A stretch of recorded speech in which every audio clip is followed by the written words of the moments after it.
polémique. Éclairage. La question à ne pas poser. Fuyez, pauvre fou! Allez, si vous voulez pimenter votre prochain repas, le jingle est terminé. Ça y est, Philippe, tu peux parler. Être contre l'extension de la PMA pour toutes, est-ce être homophobe? C'est parti. Rapidement, quelques réactions par rapport à cette question.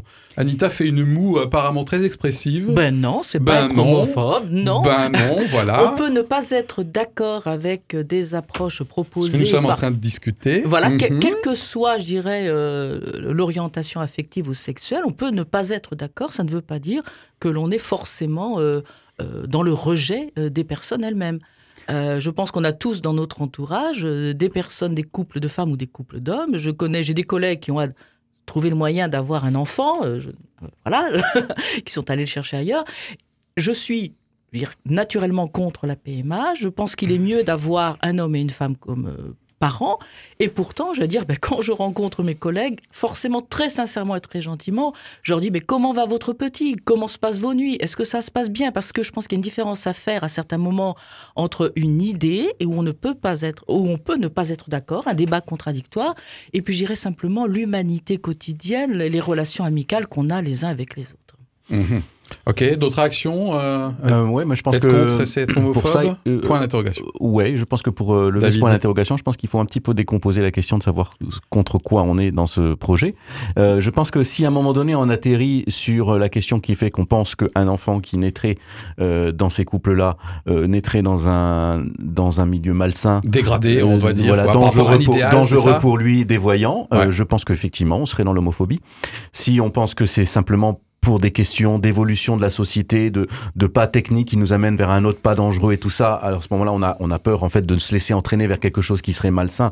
À ce moment-là, voilà, je pense que c'est sur des critères de fuite de l'évolution technique qui ferait que en fait on irait à des endroits qui seraient dangereux. Et donc on veut pardon, je te coupe, mais je sais pas si tu t'es rendu compte, là, tu as dit que si je pensais que avoir un enfant dans un couple homosexuel était entre guillemets dégradé, c'est le terme que moi j'ai utilisé par rapport à un idéal, ça serait être homophobe. Tu te rends compte de ce que tu dis? Dégradé par rapport à un idéal. Dégradé, c'est... dégradé. Non, j'ai dit malsain et c'est toi qui as dit dégradé. Oui, mais quand même, je vais quand même avoir une opinion sur le sujet.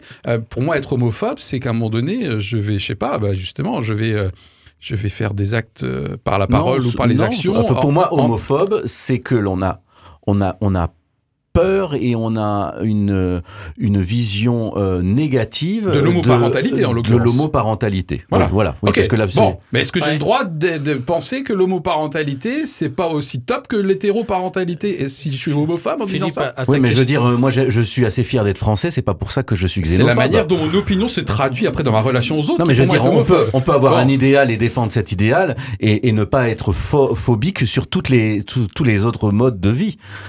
Après, il y a certains sur lesquels on est phobique. J'ai le droit d'être phobique, non? La question que tu poses, Philippe, mais ça dépend comment ça se traduit, par contre. Ça me semble effectivement, ton opinion aujourd'hui, dans le tissu social, dans la mentalité sociale, une question compliquée, pour moi compliquée. C'est-à-dire que dès qu'on va s'attaquer à une manière de pouvoir voir des évolutions, si on est contre, on est obligatoirement traité d'homophobe, etc. Je crois que derrière, il y a une mentalité qui imprègne, qui, moi, m'interroge, et j'espère ne pas être homophobe. Je crois qu'on est un peu à l'inverse. C'est-à-dire que aujourd'hui, tout ce qui n'irait pas dans ce que considèrent être bon ceux qui veulent vivre leur amour sur un même sexe, etc., eh bien, vous comprenez rien, vous ne respectez pas nos droits, etc. Sur la question qui nous concerne, la question de l'AMP, de l'assistance médicalement assistée, de l'assistance à la procréation, me pose la question. Là, on voit sous le prisme de la femme, du droit de la femme. Après tout, deux femmes qui s'aiment ont le droit d'avoir un enfant.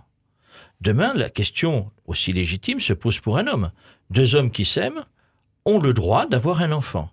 Le droit d'avoir un enfant par là, ça pose inévitablement, ce qu'on n'a pas encore évoqué, la GPA. Tout à fait. La GPA, c'est-à-dire que... C'est pour ça que je disais qu'on peut avoir peur de se laisser entraîner vers quelque chose qui nous dépasse.